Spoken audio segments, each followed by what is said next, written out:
साथ में मेरी छात्र संघ की सह सचिव संयुक्त सचिव जो शिवांगी खरवाल जी हैं। तो मैं इस वार्ता में, चूँकि आप सभी को ध्यान में है कि 22 को चुनाव होने जा रहे हैं और अखिल भारतीय विद्यार्थी परिषद ने इस सत्र की शुरुआत से ही, जब से CUET के फॉर्म आए थे, तभी से छात्रों के साथ निरंतर संवाद और उनकी हेल्प करना, ऐसे कार्यक्रम इस सत्र के लिए शुरू कर दिए थे। इसके साथ ही पूरे 19 के बाद, जो 19 तक की हम इस कार्यकाल की बात कर रहे हैं, तो छात्र संघ चुनाव जीतने के बाद से ही जो हमारे सेंट्रल पैनल में 3 प्रत्याशी जीते थे, अक्षित जी, प्रदीप जी और शिवांगी जी, उन्होंने बीते 4 वर्षों में लगातार छात्र छात्राओं के विभिन्न मुद्दों को लेकर, कैंपस के इश्यूज को लेकर लगातार 4 साल सक्रिय रहे और उन विषयों पर काम किया। चाहे वो इंफ्रास्ट्रक्चर का विषय हो, चाहे वुमेन सिक्योरिटी का विषय हो, इन सारे विषयों पर ABVP ने प्रभावी काम किया है। और इस सत्र की शुरुआत से ही अखिल भारतीय विद्यार्थी परिषद ने ये प्रयास किया कि जो एडमिशन्स हो रहे हैं वहाँ पर एमटेस्ट के माध्यम से और अलग अलग प्रकार से छात्रों की मदद की जाए, उनको किसी प्रकार की समस्या ना हो। तो ऐसे सारे काम अखिल भारतीय विद्यार्थी परिषद करती रही है। और अभी हमारी जो सत्र की शुरुआत में हमारे तीनों पदाधिकारी छात्रों के बीच में गए, जो नए छात्र थे उनसे भी संवाद किया, उनसे विभिन्न विषयों पर बात की। और चूँकि छात्र संघ के जो चुनाव होते हैं वो एक लोकतंत्र के उत्सव की बात होते हैं। यहाँ पर विद्यार्थी जो लोकतंत्र की पहली पीढ़ी यहाँ पर देखता है, यहाँ पर वोट करता है और यहीं से जाकर एक बेहतर नागरिक की भूमिका तैयार होती है। तो मैं अब उनका आप इंतजार कर रहे हैं सुनने का, मैं ऐसे अक्षित दहिया जी से आग्रह करता हूँ कि जो डूसू ने बीते 4 वर्षों में छात्रों के हित में काम किए हैं, कैंपस के हित में काम किए हैं, वो आपके मध्य में रखें।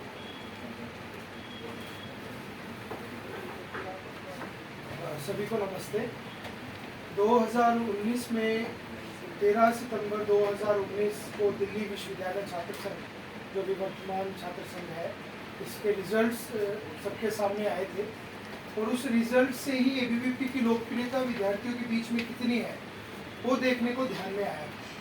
2019 के डूसू इलेक्शंस में ABVP को चारों पोस्टों पर मिलाकर 85,000 से ज़्यादा वोट मिले थे, जो कि अभी तक के दिल्ली विश्वविद्यालय छात्र संघ के चुनाव के इतिहास में सबसे बड़ा मैंडेट किसी भी छात्र संघ को मिलने वाला था। उसके बाद से अभी तक लॉन्गेस्ट सर्विंग स्टूडेंट यूनियन के नाते आज हम आपके बीच में वो जो हिस्टोरिकल मैंडेट हमें मिला था, उसकी क्रेडिबिलिटी, उसकी रिस्पॉन्सिबिलिटी जो हमारे ऊपर थी, उसके कुछ हमारे अचीवमेंट्स आपके बीच में, क्योंकि अभी छात्र संघ चुनाव डिक्लेयर हो गए।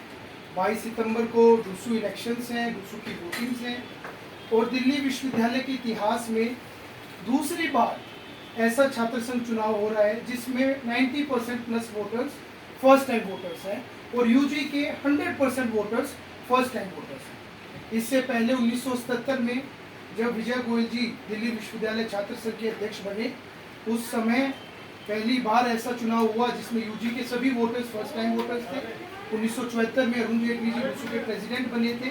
25 जून 1975 को इमरजेंसी इम्पोज हुई थी। 2 साल छात्र संघ के चुनाव नहीं हुए थे और 1977 में फिर छात्र संघ के चुनाव हुए।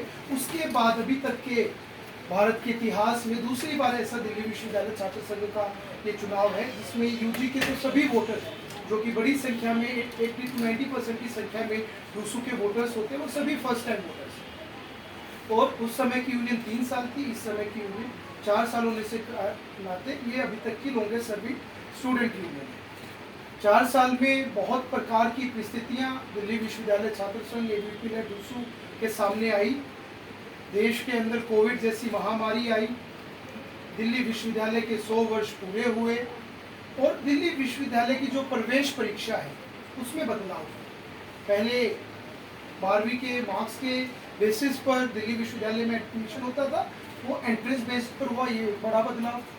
कोरोना के कारण दिल्ली विश्वविद्यालय प्रत्यक्ष रूप से वर्किंग में नहीं था, वर्चुअल क्लासेस शिफ्ट हो गई थी।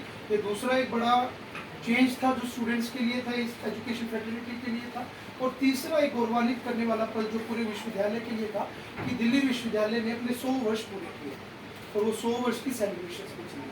तो डिफरेंट सिचुएशंस थी, डिफरेंट टास्क थे, उनके बीच में डिफरेंट अपॉर्चुनिटीज़ थी जो दिल्ली विश्वविद्यालय छात्र संघ के सामने आई। सबसे पहले जब कोरोना जैसी महामारी का नोटिस मार्च में आता है, उसके बाद से दिल्ली विश्वविद्यालय छात्र संघ कैसे virtual leadership platforms Delhi university के स्टूडेंट्स के लिए प्रदान करे, तो हमने दिल्ली यूनिवर्सिटी लीडरशिप समिट करवाया, जिसको DULS के नाम से दिल्ली विश्वविद्यालय के विद्यार्थी जानते हैं।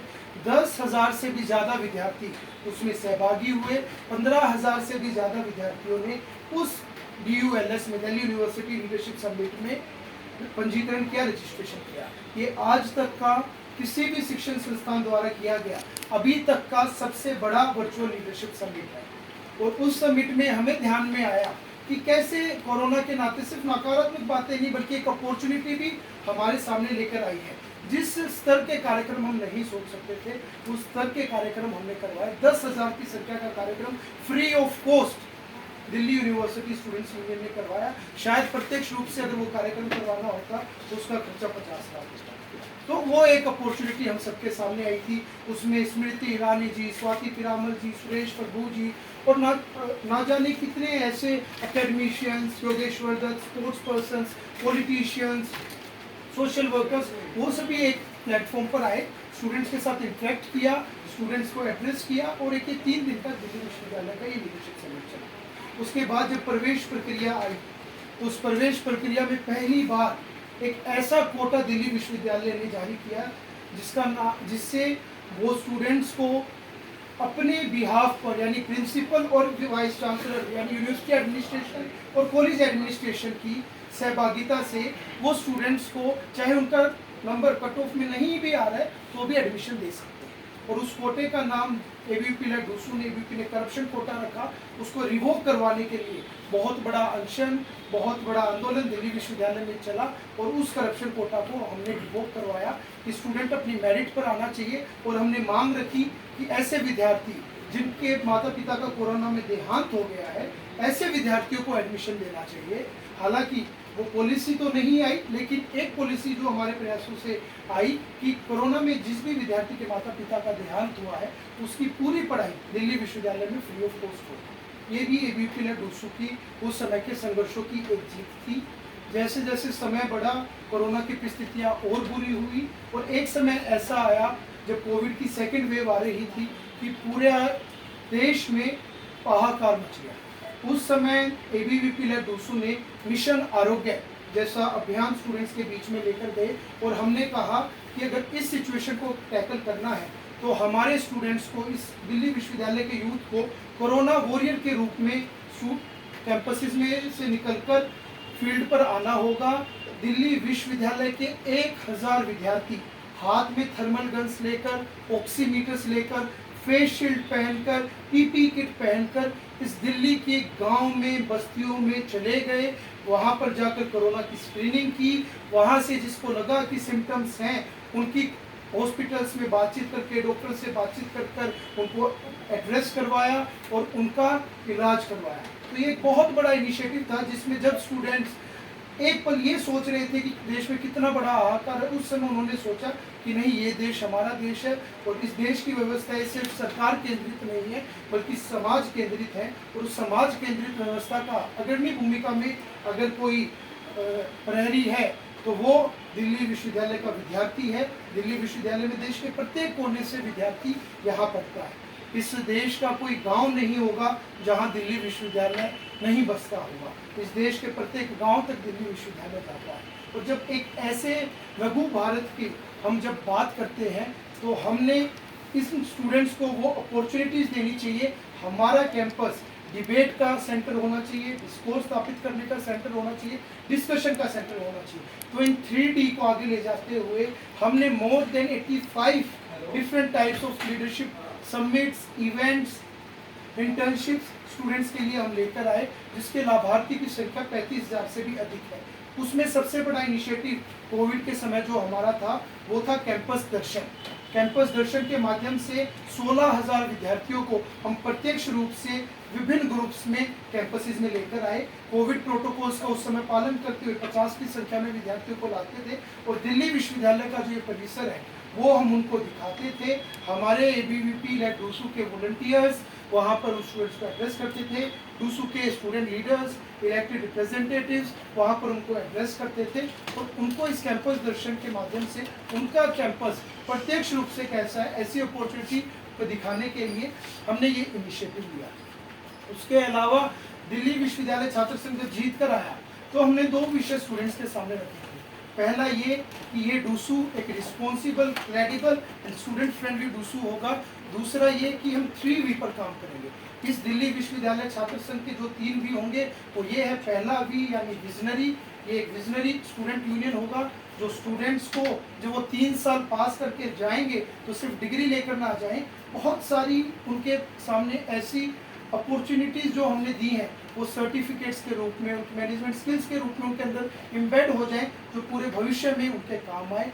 ये दिल्ली विश्वविद्यालय छात्र संघ विजिलेंट होगा, वाइब्रेंट होगा। तो एक visionary, vigilant, vibrant student union हमें दिल्ली यूनिवर्सिटी के स्टूडेंट्स को देना था। उसके लिए हमने निरंतर काम किया। दिल्ली विश्वविद्यालय में जब सामान्य परिस्थिति होने के बावजूद कैंपसेस नहीं खुल रहा था तो रीओपन डीयू एक ऐसा आंदोलन पूरे विश्वविद्यालय में चलाया। 40 से भी अलग महाविद्यालयों में बड़े स्केल पर प्रोटेस्ट हुए। सामूहिक प्रदर्शन छात्र गर्जना के नाम से दिल्ली विश्वविद्यालय के नॉर्थ कैंपस के परिसर में हुआ। 5000 से भी अधिक विद्यार्थियों के साइन एप्लीकेशन हमने वाइस चांसलर को, दिल्ली विश्वविद्यालय छात्र संघ के और एबीपी के एक संयुक्त प्रतिनिधिमंडल ने दी। और एक बहुत बड़े स्केल पर स्टूडेंट्स के बीच में और प्रशासन पर एक दबाव बनाया गया कि हमारा कैंपस अब खुलना चाहिए, स्थिति सामान्य हो गई है। और रीओपन डीयू के बाद स्थिति सामान्य हुई, हमारा कैंपस खुला।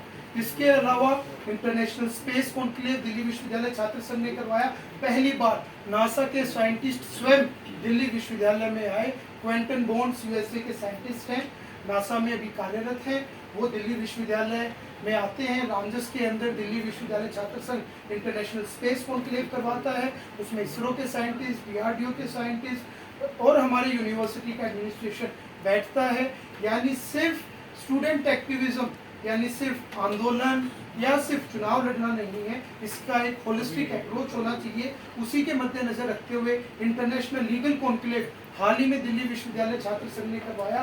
वो 2 दिन के लीगल कॉन्क्लेव में attorney general of India R Venkataramani ji ने खुद दिल्ली विश्वविद्यालय में आकर उसका उद्घाटन किया। हाई कोर्ट के जजेस, सुप्रीम कोर्ट बार के वाइस प्रेसिडेंट और ना जाने कितने ऐसे ब्यूरोक्रेट्स, डिप्लोमेट्स, पुलिस ऑफिसर्स सभी सामूहिक रूप से आते हैं और लीगल पर्सपेक्टिव एक सिर्फ एडवोकेट का नहीं, एक जज का नहीं, बल्कि पूरे एक पार्लियामेंटेरियन का क्या है, एक गवर्नमेंट ऑफिशियल का क्या है, वो स्टूडेंट्स को बताते हैं। 2 दिन तक एक कॉन्क्लेव चलता है।